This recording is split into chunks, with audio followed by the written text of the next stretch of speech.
Y frente a eso yo siempre creo en la democracia, aún aquellos que son familiarmente vinculados a gente que no creyó en la democracia. Yo estoy preocupado por el nivel altísimo de embarazo en las adolescentes.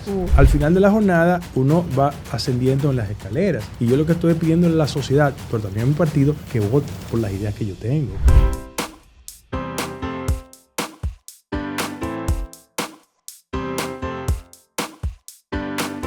Y estamos aquí en una entrega más del podcast La Esquina de Nava. Así mismo estamos en Instagram y en YouTube, Nava TV. Hoy una entrevista, señores, de verdad sumamente exclusiva. Agradecer a este invitado especial porque dentro de su agenda complicada y tan llena, pues nos hizo este espacio. Un hombre frontal, directo, que defiende lo que piensa. Sin más, está con nosotros Guido Gómez Mazara. Buenas niñas, ¿cómo están ustedes todos? Bienvenido, señor Guido. La salud. ¿Todo bien? Gracias al Señor. Todo Un placer estar aquí compartiendo con ustedes. Gracias. Igual a nosotras, señor Guido. Gracias por esta invitación a la Esquina de Nava. Guido, háblenos de su... Vamos a entrar de lleno, ¿verdad? Háblenos de sus aspiraciones políticas hacia su Partido Revolucionario Moderno, de ser usted electo como presidente de este partido, su propuesta para el pueblo dominicano. Ok, con mucho gusto. Mire, hablar en primera persona nunca es elegante. Ok. Una de las aberraciones que tiene la cultura política nuestra es que hablamos más en la primera persona de singular que el del plural. Sin embargo, hay un componente individual en cada una de las aspiraciones políticas. Pero nosotros pretendemos interpretar el criterio, la voluntad, primero de núcleos importantes hacia el interno del partido. Pero que también esos núcleos tengan una conexión con lo que reclama la sociedad respecto a múltiples temas de la vida nacional. Es innegable que en el país hay una propensión al descreimiento de los políticos. Porque en tiempos de campaña dicen una cosa y hacen otra. Es otra. Es la razón por la que en algunas sociedades los llamados outsiders o vengadores sociales han tomado mucho cuerpo en términos de simpatías ciudadanas. En el caso específico nuestro, todo el mundo sabe que nosotros somos un partido de reciente formación. Somos, después del ajusticiamiento de Trujillo, el partido que en menos tiempo alcanzó el poder. Y desde el gobierno se han implementado políticas públicas que yo coincido con muchas y con otras discrepo. Y es por eso que yo creo que hacia el interno del partido tiene que haber una propuesta más cercana a la gente, mucho más aproximada a los sectores populares, que incluya, no que excluya. Y como el régimen electoral en el país establece un plazo a partir del 1 de julio hasta el 1 de octubre, estamos legalmente compitiendo en la organización. Yo voy a presentar este día 2 de julio, porque hay que respetar la ley, en el Club San Carlos a las 10 de la mañana. La propuesta mía presidencial, y espero que todos los compañeros, compañeras y ciudadanas no solo asistan, sino que nos den respaldo en estos 4 meses de campaña. Excelente, Guido. Hay muchas personas que se preguntan si usted tiene algún inconveniente a lo interno del partido o con el gobierno. ¿Cuál sería su respuesta dentro de tanto descontento que a veces usted muestra en las redes sociales? No, en primer lugar, la lucha democrática es disenso. En un club social no hay ese tipo de discrepancias. Pero los partidos políticos, de conformidad con la Constitución de la República, en su artículo 216, son entes plurales. Si en un partido político todo el mundo piensa igual, es un club de idiotas. Entonces, frente a eso, tú no puedes democratizar la sociedad si el instrumento, que es un partido político, no es democrático. La gente hace mucho énfasis en las discrepancias, pero a veces se olvidan de las coincidencias. Por ejemplo, yo coincido con el gobierno cuando designó a doña Miriam Germán Brito de procuradora. Eso es un paso positivo. Yo coincido con el gobierno cuando tiene un programa de movilidad escolar en el sistema público. Yo coincido con el gobierno. Muy bueno. Cuando el gobierno establece que hay una reserva de 14,000 millones de dólares en el Banco de Reserva récord, yo coincido con el gobierno. Cuando el gobierno recompró Refidonza, que es la refinería dominicana de petróleos, pienso que fue una acción positiva. Cuando el gobierno dedica recursos a compensar la política de inflación respecto al tema de los programas sociales, yo coincido con el gobierno. Ahora, hay aspectos que yo no coincido con el gobierno y mi propuesta hacia lo interno del partido no es de dañar lo que hemos conseguido, sino de rectificar aspectos esenciales. Yo te recordé los aspectos discrepantes, ¿verdad? Porque tú lo lees en un Twitter o por ver mis declaraciones, pero te estoy recordando ahora los aspectos coincidentes. Entonces, en la lógica de la política es discrepar y coincidir. Eso es lo democrático. ¿Cree usted que en el PRM hay una intención deliberada de marcar como único candidato a la presidencia el actual presidente Luis Abinader? Y si confía plenamente en la Junta como órgano vigilante ante unas primarias en su partido. Miren, los partidos únicos le han hecho mucho daño a la sociedad. Fue el partido de Trujillo, fue el partido de Balaguer. Bosch en principio constituyó un partido con esas características. Desafortunadamente mi partido original, el PRD, terminó así. Esa es una lectura que hay que hacer sobre las desgracias de los partidos políticos. Y por eso yo he dicho que si el PRM surgió como resultado de la instauración de una persona que no respetaba las reglas democráticas, tiene que respetar la democracia. Entonces, es lógico que un gobierno apuntale a su presidente, pero también es legítimo en un partido que otras corrientes de pensamiento se expresen. Por ejemplo, en el histórico partido, nosotros retuvimos el poder cuando Guzmán le entregó a Jorge Blanco, pero perdimos el poder cuando insistimos con Hipólito desde el poder. Esa es la jurisprudencia aleccionadora para ver cómo nos comportamos correctamente y cómo no nos comportamos correctamente. Frente a eso, en el caso de la Junta Central Electoral, yo debo decir que de conformidad con la ley, el proceso interno en que vamos a competir es un proceso que lo supervisa la Junta, no el partido. Yo tengo plena confianza en la Junta Central Electoral. El único tema de discusión que podemos tener en lo inmediato es lo que concierne al tema del voto en el exterior. Y me explico. Hacia el año 2024 hay 1.200.000 dominicanos que están registrados en todas las demarcaciones fuera del país con capacidad para votar. Okay. Y en el partido hay una especie de ping-pong con la Junta en el sentido de que en el partido se están recostando de una vieja resolución en la Junta cuando era el doctor Castaño presidente, que por falta de recursos se impidió que en la convención interna se votara a la candidatura presidencial. Entonces, ahora se quiere revivir esa tesis y nosotros vamos a dirigirnos a la Junta Central Electoral para que permita eso, porque en el siglo XXI, tú conculcarle derechos fundamentales a la gente que vive es una locura. ¿Por qué eso pasa? El voto en el exterior no es el típico voto clientelista. No es el voto de chicharrón de pollo, de cerveza y de compromiso. Los 300 pesos de los 500 Entonces, pesos.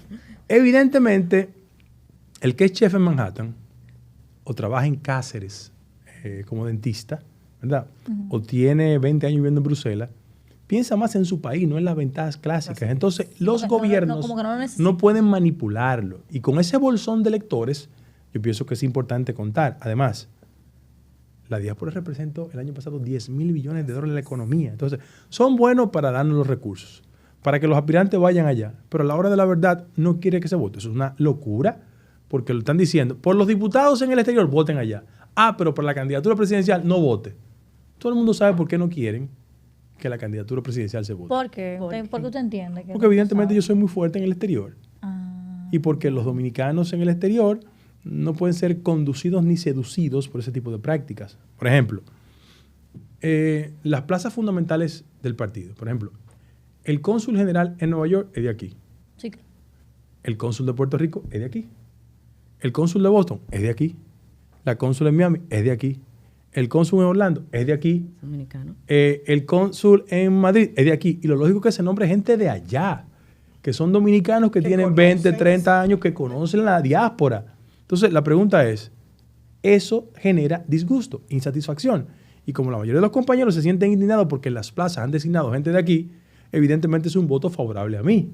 ¿Que promueve que sean ellos los partícipes? No, yo, de llegar a la presidencia de la República, las posiciones consulares van a estar la gente de allá. De acuerdo a su demarcación. No lo de aquí. Claro. Que yo estoy de acuerdo con usted. Guido, mencionaste algo importante sobre los partidos únicos y mencionaste el partido único de Trujillo.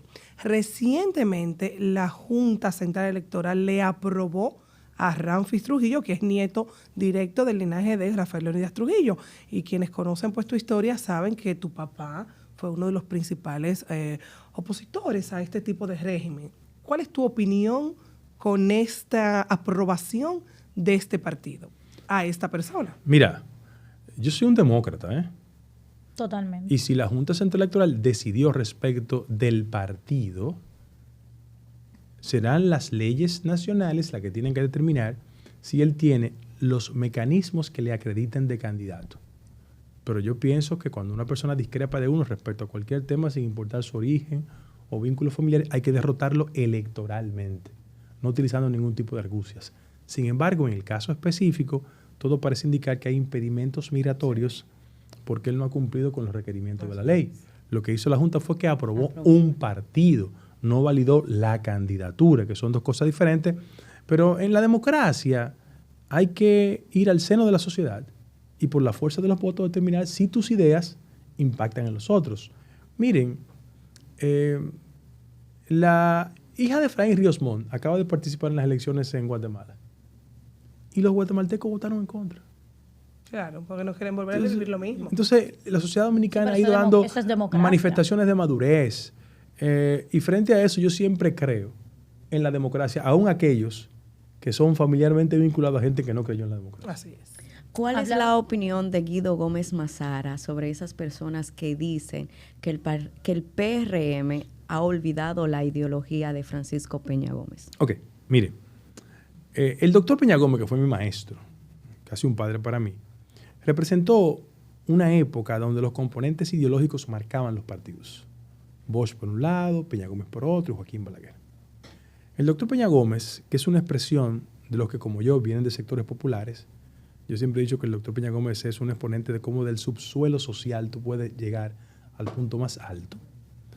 Peña introdujo en el partido la tesis del socialismo democrático, que es un fundamento doctrinario que desafortunadamente hay gente en el partido que lo ha perdido. O sea, yo quiero, en la propuesta presidencial, rescatar lo que Peña representa. Porque Peña lo representa porque es una forma de incorporar los sectores históricamente excluidos. Yo te doy referencias. Si el doctor Peña Gómez fuera el presidente de la República, hoy en día, no estaría el gobierno dominicano invirtiendo 3.000 millones de pesos financiando las clínicas privadas, cuando el sector público, hospitalario, solo invierte 1,9% del Producto Interno Bruto. Peña no pensaría así. Si Peña Gómez fuera presidente de la República, las exenciones fiscales que se la dan a los más poderosos no alcanzaría el 5%, que eso supera el 4% del PIB del sector educativo. Es decir, debe desarrollarse una visión de carácter social. Yo creo mucho en eso.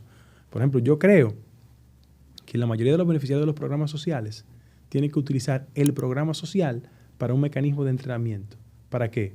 Recibido el programa social, usted tenga destrezas en el sector laboral y de ahí pueda salir a construir el patrimonio, el esfuerzo y el desarrollo de su familia. Doy referencias. Al 16 de agosto del año 2020, cuando llegamos al gobierno, porque este es mi partido y este es mi gobierno, cuando yo discrepo de él, discrepo, pero tengo vínculos en el partido. Claro. El monto de receptores de los programas sociales era de 800,000 personas. Recibían 850 pesos. Hoy, 1,4 millones reciben 1.600 pesos. Pero todo el mundo sabe que los programas sociales necesarios para compensar la inflación y el impacto que tienen los bolsillos de la gente, pero los programas sociales son freezer de pobre. Porque al final de la jornada no significa que tú te empoderes. Por ejemplo, yo tengo una visión totalmente diferente al gobierno en este sentido. El gobierno el Día de las Madres le dio un cariñito de 1.500 pesos a todas las mujeres. Que no era lo que necesitaban esas mujeres. Yo prefiero no resolverle un día el tema a las mujeres, a las madres. Yo prefiero que esos recursos se expandan y le den la posibilidad de que todas las beneficiarias de los programas sociales con tarjeta puedan ir a las farmacias populares. Para que si tiene padecimiento de diabetes, de cáncer, pueda con esa tarjeta recibir su medicación. Entonces, ese es el tipo de visión que yo tengo sobre la sociedad dominicana, que es totalmente diferente al gobierno. Y serán los compañeros y compañeras y la sociedad que determine quién está más cerca de la verdad. Hablabas en estos días pasados, hay muchas personas hablando de las encuestas, de quedar el presidente Luis Abinader como un puntero, más arriba que el candidato de la Fuerza del Pueblo y la del PLD. Pero en esa encuesta salieron la inseguridad ciudadana, la gente se quejaba en las últimas tres encuestas que tiraron, y fue sobre inseguridad ciudadana, sobre el costo de la vida. ¿Qué tienes tú que decir sobre este tema de la inseguridad ciudadana, que todo el pueblo dominicano se queja diariamente por el proceso como los policías no le dan como la seguridad a los dominicanos, y también sobre la reunión que tiene el presidente Luis Abinader esta mañana en el Palacio de la Policía Nacional? Con gusto. Miren, el tema de la inseguridad es una expresión de cómo los niveles de pobreza y desigualdad se han ido profundizando en el seno de la sociedad. Lo explico aritméticamente. En el país hace 25 años, 10% de los más ricos concentraban el 34% del PIB. Hoy, 10% de los más ricos concentran el 55% del PIB. ¿Qué significa eso? Que la economía dominicana, cuando ha crecido, ha profundizado la desigualdad. Porque el fenómeno que se está estableciendo es que pocas manos concentran la riqueza y el resto está en condiciones de pobreza. La República Dominicana puede seguir siendo un país rico lleno de gente pobre. Así es. Frente a eso, se cierran las oportunidades. Nadie quiere ir al mercado de la delincuencia porque lo estima. Es que hay 550,000 jóvenes entre 18 y 35 años que ni trabajan ni estudian. Los nini, los famosos famosos nini. nini. Los niños, claro. Pero frente a eso, también hay una economía que genera 800,000 empleos del sector informal, que es un empleo de bajo salario y de baja calidad. Así es. ¿Por qué eso impacta en el fenómeno delictivo? Por lo siguiente, porque la exclusión social obstruye la posibilidad de participar en el mercado formal, laboral de ellos, y han hecho de la esquina el centro de creatividad delictiva por excelencia. Frente a eso, el gobierno tiene que hacer la siguiente comparación. ¿Por qué en los países nórdicos la delincuencia es bajita? Porque la distribución del ingreso es justa. Equitativo. Entonces, ¿cuál es el problema? Que en la actualidad tenemos, por un lado, la herramienta llamada a combatir la delincuencia, que es la Policía Nacional. No obstante los esfuerzos que se hacen, hay muchas deficiencias. Pero en ese mismo orden yo te puedo hacer un recuento trágico. Joel era un pastor, Guido Ferreras, venía de Villa Altagracia junto a su esposa de predicar la palabra. Muy y, trágico. entre comillas, una confusión, le asesinaron una patrulla policial. Así es. David de los Santos, jovencito de 29 años apenas, lo llevan al destacamento de la policía y termina muerto. ¿Qué te quiero decir? Que si bien es cierto hablamos de la delincuencia, las herramientas llamadas a combatir hay que Son revisarlas. peores. Y más aún, el presidente de la República no es el conejo box. Él no puede ir a la Policía Nacional a decir, yo resuelvo el tema de la delincuencia. ¿Por qué? Porque eso es saltar por los procedimientos institucionales, como es el caso de Ministerio de Interior y Policía o Jefatura de la Policía. Si usted no está conforme con esos funcionarios, sustitúyalo. Exactamente. Pero ¿Por no qué no? asuma personalmente la solución cuando no va a haber respuesta. ¿Por qué A no? partir de ahora, Bien. escúchame, cada vez que haya un atraco, un asalto, un robo, es el presidente. Claro. ¿Por qué tú entiendes que no sustituyen a esos funcionarios que Que la tienen sus sociedad lo pide a deficiencias grito. y la sociedad lo pide? ¿Por qué tú entiendes que el presidente va como el conejo voz, como tú dices, y no sustituye a esos funcionarios? Miren, yo he sido funcionario. Yo pienso que muchos presidentes cometen el error de construir relaciones primarias con los funcionarios. Y una cosa es la relación primaria, pero también lo más importante es el beneficio de la gestión de todo funcionario. Claro. Y ahí donde entra en conflicto la lealtad, el afecto y la efectividad en la función pública, tú tienes que prevalecer la efectividad en la función pública. La política dominicana no puede dirigirse como un club de amigos. No. Y además, hay algo que entusiasma lamentablemente a todos los presidentes, es el club de adulones, que siempre andan de forma melcochosa comentándole cosas al presidente para sentirse cómodo. Y cuando un presidente se deja conducir por eso, es una tragedia. Tenemos el último presidente que eso le ha pasado. Hablaste de que fuiste funcionario. De no ser electo como el candidato presidencial del Partido Revolucionario Moderno, tu partido, ¿estarías en la disposición de trabajar eventualmente por una reelección del presidente Abinader y de formar parte de su equipo de gobierno en un 24-28? Tú sabes que yo no quise ser parte Sí, del no, gobierno. lo sé. Desde la transición. ¿Por qué? No, porque yo llevaba algunos casos y no era elegante yo estar en procesos y en el gobierno. Pero ya esos casos Porque finalizaron. Falta uno. Falta uno. Falta uno. Yo llevé el caso de Jean Alain, llevé el caso de Cáceres y falta el de Gonzalo. Ok. Que está en proceso. Está en proceso. Entonces, yo decía, mira, no es elegante que yo esté de este lado y también en el gobierno. Entonces, ese elemento. Pero en segundo lugar, para tu planteamiento, yo le digo a la gente que la fiebre mía por un puesto en el gobierno me pasó hace 20 años. O sea, yo fui funcionario hace 20 años. De los más jóvenes y Yo eficientes, siento por cierto. que al final de la jornada uno va ascendiendo en las escaleras. Y yo lo que estoy pidiendo en la sociedad, pero también a mi partido, que vote por las ideas que yo tengo, por los valores que yo tengo.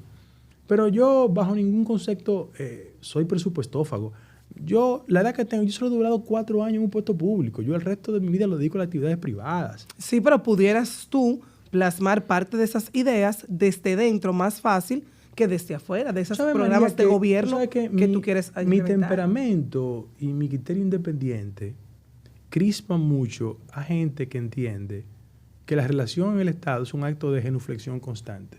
Entonces, yo trabajé con una persona que me permitía decirle lo que me diera la Sí, gana. a ti no te gusta que te manden. Tú No, Ni que se te ni que te diga lo que imponga. tienes que No, hacer. yo Ni soy que una se pe- imponga, yo soy una no. persona, no, pero por ejemplo en mi casa, yo 3 a 1 pierdo. Claro, Porque pero- mi mujer me pero eso es la organiza unas casa. elecciones. Terreno Pero diferente. es diferente. O sea, tú estás en tu casa, aquí tú estás en un partido y tu profesión. Sí, pero pienso que humildemente yo he ido acumulando el nivel de conocimiento. Mira, el más enconado de mis adversarios reconoce yo tengo la formación, la preparación, el adiestramiento. Entonces, yo me formo para eso.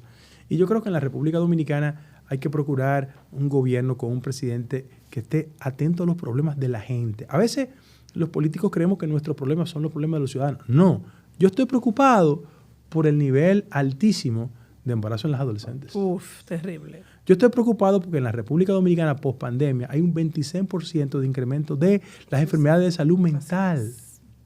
Yo estoy preocupado porque en la República Dominicana solo hay un hospital, uno, que se dedica exclusivamente al tema de la salud mental. Y no funciona bien. Porque los hospitales tienen unidades de eso. Yo estoy altísimamente preocupado en la República Dominicana por el tema de la migración. A eso iba. ¿Cuál es tu posición con el tema de la migración haitiana? Y de hecho, se rumora por ahí que quieren implementar aquí, desde Canadá, una oficina como para darle ayudas o programas sociales a ese vecino país. Tu posición y una posible solución desde tú como presidente, ¿cuál sería? Bueno, el primero, que el tema migratorio no es un tema exclusivo de los haitianos. Lo que pasa es que como hay un flujo migratorio tan alto, la gente piensa en eso. Pero hay otros Pero hay países que tampoco. otros grupos de migrantes que han ido creciendo significativamente en el país. El grupo que experimenta un mayor nivel de crecimiento reciente es el venezolano. Sí. Pero hay otras características de ese proceso migratorio. Sin embargo, vamos al tema del flujo migratorio. Miren, la gente hace mucho hincapié en los conceptos como mano dura o las actitudes represivas. Yo quiero explicar mi visión sobre el tema haitiano de una visión totalmente de finanzas públicas. En el año 2018, hasta la fecha, se han gastado 10.000 millones de pesos en los hospitales públicos para las parturientas. Cada día incrementa. En el más. 18 la relación era 85-15, 85 dominicanas, 15 extranjeras. Hoy es 60-40. Es el mayor porcentaje. Entonces, ¿qué significa eso?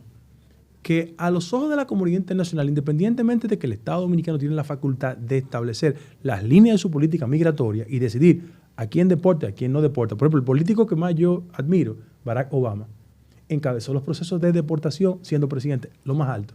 ¿Pero qué hacía él? Él garantizaba normas de protocolo que respetaran los derechos humanos. Yo creo en los derechos humanos.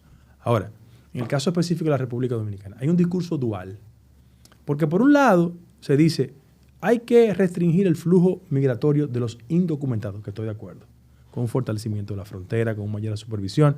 Pero también la gente olvida que todos los gobiernos, todos, subrayo, cuando quieren enriquecer a una persona, lo nombran de cónsul en Puerto Príncipe. Entonces, yo propugno no solo por una política efectiva en la frontera, sino control de las cuotas de ingreso legal al país. Por ejemplo, la Comunidad Europea sabe todos los años cuántas cuotas de visa hay para la República Dominicana. Vamos a ponerle una cuota tope, pero también vamos a tomar medidas de mayor seguridad para que grupos delictivos establecidos en Haití no operen en la República Dominicana. Yo, por ejemplo, exhorto a que en el país los organismos de seguridad tomen un mayor control de cómo esas bandas pueden estar desde aquí incentivando acciones en Haití. Y peor aún, no me gusta prejuiciarme, pero existe un flujo que llama la atención de salvadoreños que están ingresando a la República Dominicana. Esa fue la noticia de la semana. Con el nivel de peligrosidad que implica que en el país se establezcan las llamadas maras salvatruchas. Entonces, yo creo eso, que una política migratoria tiene que ser preventiva y vigilante y asumir con responsabilidad ese rol y no tener un discurso dual. Los amigos norteamericanos, la comunidad europea, tienen que entender que la República Dominicana no tiene las condiciones materiales ni los recursos en el presupuesto nacional para resolver un tema que no es culpa de nosotros. Guido Gómez Mazara es una persona que aboga por la educación de la población. ¿Cuál sería el plan de acción a ejecutar dentro de sus propuestas para elevar el nivel educativo dominicano? Aquí hay que transformar la norma educativa en el país. Muchos creímos que con el 4% del Producto Interno Bruto resolvimos el problema. Tenemos los recursos. Yo tengo dos preguntas. ¿Quién forma a los que están formando? Gracias. Buena pregunta. Pero en ese mismo orden, ¿cómo estamos produciendo el modelo de bachilleres o de profesionales en función del mercado y las necesidades? ¿Qué yo creo? Yo creo que este país hay que sembrarlo de centros de educación técnica. Mira por qué. Porque la realidad del mercado laboral tiene que ir conectada con el modelo educativo. En el país, cualquier chef, cualquier persona que tenga destrezas idiomáticas, o sea, una persona con desarrollo en la ciencia de la computación puede tener todas las posibilidades del mundo de ingresar al mercado laboral. ¿Qué yo creo? Que hay que conectar una cosa con la otra. Si, por ejemplo, en el este del país se requieren mayores destrezas idiomáticas por el desarrollo del mundo hotelero, bueno, que los programas técnicos y formativos estén en el este más orientados al inglés. Si en el sur del país hay mayores destrezas en ciencia de la computación, que estén orientados en esa dirección. Como un nicho. Si en la periferia del Gran Santo Domingo y Santiago es los chefs, señores, no me malinterpreten, cualquier chef en este país produce más dinero que un profesional. Entonces, por ahí debe orientar la política educativa. Guido, en estos días se ha hablado mucho, especulado mucho sobre el tema de la cantidad de candidatos que hay de tu parte del Partido Revolucionario Moderno, sobre todo en este gran municipio de Santo Domingo Este. Se ha dicho que el partido va a hacer encuesta en vez de primarias. ¿Tú entiendes, aparte también, que han venido otros partidos a sumarse, que son candidatos y que se debe hacer reserva de sus candidaturas? ¿Entiende Guido Mazara que de ser así, que se reserve una candidatura en este municipio y que se vaya por encuesta, podría suceder una división del partido en ese municipio? ¿Y cómo afectaría el gobierno eso? Más que división, un impacto negativo en las candidaturas. Porque ninguno de los dirigentes va a dividir el partido como organización. Son gente muy buena, de mucho talento. Mira lo que pasa. Yo siempre prefiero la democracia. Yo siempre creo que es saludable que la gente vaya... Más que por encuesta sería por... Voto. Por voto. Voto. Yo siempre prefiero la democracia. Voto, voto, voto y voto. Y en el caso específico de mucha gente que viene, yo me hago una pregunta. Los partidos tienen que crecer. Perfecto. Pero el partido tiene que ser cuidadoso de dar una señal de preferir al que recién llega y no el que ha hecho carrera en la organización. Quien da pan al perro ajeno pierde el pan y pierde el perro. Entonces, tienes razón. La pregunta que yo me hago es, esa gente que viene, perfecto, ¿hubiese venido si el partido pierde las elecciones? O si tiene el mismo compromiso también. O si tiene posibilidad de perder en 2024. Sí. Y yo eso soy mucho más selectivo. Yo creo que deben venir, pero hay que ser muy cuidadosos. Guido, hablando un poquito de tu proyecto político per se, hablas mucho de que tiene preferencia en el extranjero, en el exterior, y me consta con la diáspora, te mantienes mucho viajando. Pero ¿cómo está organizado ese proyecto político aquí en la República Dominicana, en las diferentes provincias? Ok, con mucho gusto. Mire, aquí hay 5 provincias que concentran el 70% de los votos. ¿Cuáles son esas? Gran Santo Domingo, la capital, Santiago, La Romana. ¿La Romana? Sí, uno de los niveles de incremento más alto es La Romana. San Cristóbal. San Cristóbal. Déjeme decirle que los pueblos donde hay un potencial de desarrollo económico, hay una tendencia al crecimiento de los electores. En el caso de Santiago, toda esa periferia, gente que viene de la línea, vota allá. En el caso de La Romana y de Higüey, que son las provincias que tienen mayor potencial en términos de turismo. Entonces, esas son las provincias que hay que trabajarlas fuertemente. Pero no obstante eso, yo tengo una estructura en todo el país que se va a organizar en función de las jurisdicciones. Primer orden, yo donde tengo mayor capacidad de penetración es en los sectores de la capital, el Gran Santo Domingo y Santiago. Ahí me fortalezco más porque he tenido un vínculo histórico con ellos. En el caso de provincias significativas como La Vega, como San Pedro, como La Romana, yo he ido creciendo mucho. Y además yo tengo un voto muy preferencial en los jóvenes, que habrán de representar una mayoría electoral en el país. Pero tengo una estructura en todo el territorio nacional, la gente trabaja por nosotros y está convencido de que representamos lo que yo llamo el cambio dentro del cambio. ¿Cómo es? El cambio dentro del cambio. Sí. Me gusta eso. Buena ¿Y frase. entiendes tú que esa parte disgustada de esos compañeritos, y no es despectivamente el término, pero así uno le dice a los compañeros del partido, esos compañeritos que no han sido tomados en cuenta, que trabajaron para que el PRM llegara al poder y Luis Abinader, y hoy no han disfrutado de las mieles del poder, pudieran ver en Guido su opción para María, llegar? yo nací en un sector popular, se llama Ciudad Nueva, y yo nunca vi al dueño del colmado que le siguiera fiando a quien no le pagaba. Entonces, la gente en el partido Muy buena. sabe perfectamente que no le han cumplido. Okay. Y siente que hasta el fenotipo mío se parece más al 95% de los compañeros y O sea, tú compañeras. crees que son los popis que están gobernando. Pero déjame decirte lo siguiente. Cuando yo utilicé la frase popi, que fui yo que la utilicé. Lo recuerdo. Cuando la utilicé, la gente se confundió. Miren, y esa es una discusión eterna con mi hija. Un popi no tiene que ver nada con aspectos raciales ni patrimoniales. Un popio es un desconectado de la realidad social que puede estar abajo, en el centro o arriba. Ok. Bien, en esa dirección, quiero decir lo siguiente. Eso no me lo inventé yo. Juan Bosch, usted no estaba nacida, ni yo tampoco, habló en este país de tutumpote, pecueso largo, hijo de machepa. Así es. Pero después, una figura muy singular de Santiago, doña Rosita Fadul, le puso come solo a los PLDistas cuando llegaron al poder. Todavía le dicen come solo. Sí. Sí, claro. Sí. Nosotros en el partido tenemos que evitar esa etiqueta, porque lo que dicen las encuestas es que estamos gobernando para los ricos. Pero un partido con una base social popular no puede permitirse que le endilguen el calificativo de que ellos solo gobiernan para los ricos. ¿Cuál ha sido el problema? Que yo percibo que en el gobierno no hay los equilibrios sociales y de clase tan tradicionales de los otros gobiernos. Me explico.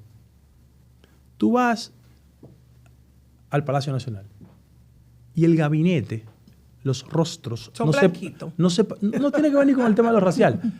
El fenotipo de ellos no se parece al típico compañero de la esquina, del barrio, del callejón, del colmado y del colmadón. Del que fundó Y Peña. eso genera una reacción natural. Tú vas a los gobiernos del PLD.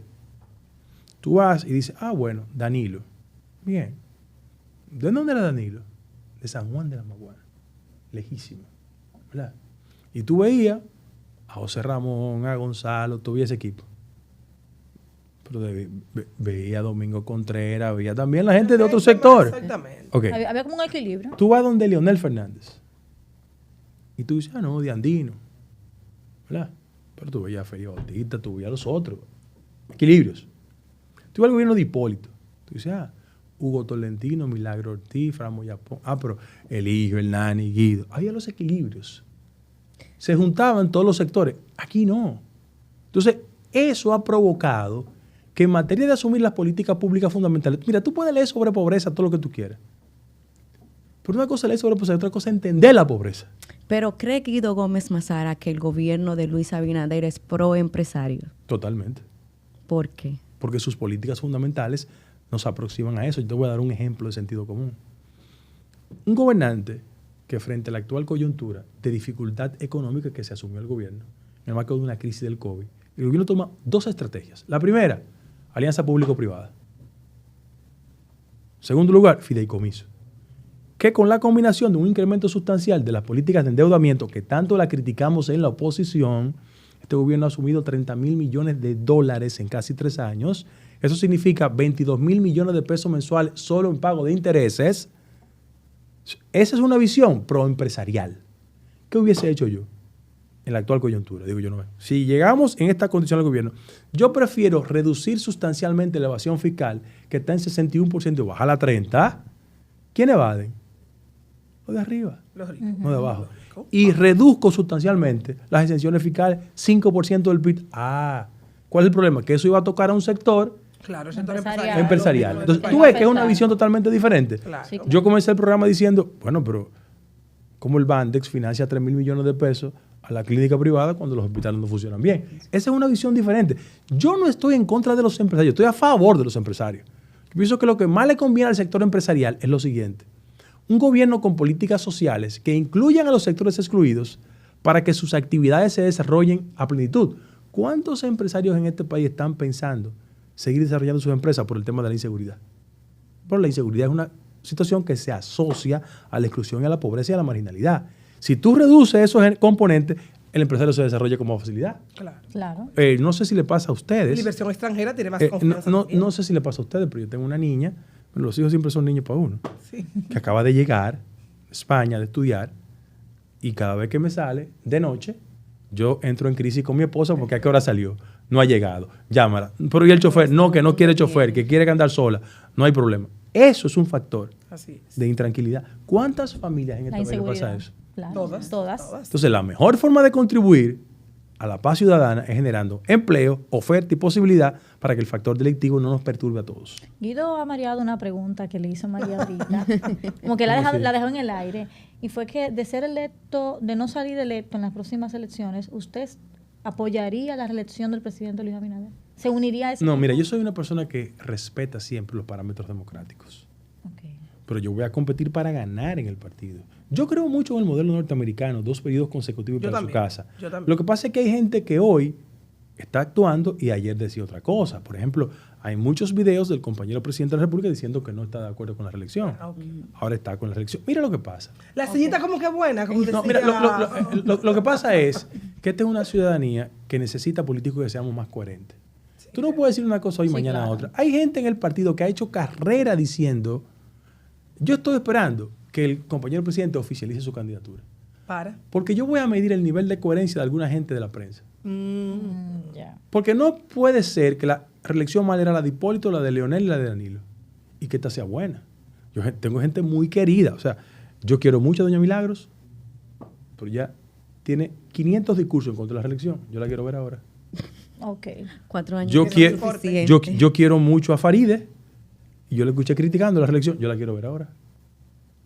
Yo quiero y respeto mucho a Tony Raful y yo leo sus artículos. Él estaba en contra de la reelección antes. Yo quiero verlo ahora. Yo respeto mucho a Juan Bolívar Díaz, un hombre honorable. Sí, claro. Estaba en contra de la reelección antes. Yo lo quiero ver ahora. Yo tengo el mayor respeto intelectual por Andrés L. Mateo. Estaba en contra de la reelección antes. Yo lo quiero ver ahora. ¿Pero te sumarías? Oye la pregunta. No, yo soy una persona... Yo creo en el modelo norteamericano. 2 periodos consecutivos para su casa. Cuando funciona. Yo no tengo ningún problema con eso. Ahora, yo siempre lo he creído. Hace 20 años y ahora. Lo que tú no estás de acuerdo es con la incoherencia de que antes de llegar al poder no estaba de acuerdo con la reelección y ahora que estoy en el poder sí me interesa. Yo tengo un documento en que Luis me mandó una carta siendo yo consultor jurídico en la que él renunció, 20 años y pico. miembro del consejo de CDEE. Él renunció ¿Por qué? por la reelección. Yo tengo la carta. Ok. Señores, primicia. Entonces, si tú renunciaste porque estabas en desacuerdo con la reelección de Hipólito, tú vas a tener que explicarle a mucha gente. Bueno, ¿Tú Guido, sacarías mensaje. esta carta? ¿De ser así, sacarías esta carta? No, es que Luis y yo somos amigos. Una Te iba a cosa preguntar es... eso. ¿Cuál es tu relación con el presidente? Buenísima. Y su mamá, amiguísima mía. Porque, miren, señores, la lucha política no es Jack Veneno contra Relámpago Hernández. Okay. Es un espacio donde Claro. el disenso tiene que prevalecer de forma civilizada. Yo tengo un respeto y una consideración por su familia. Yo fui amigo de su padre.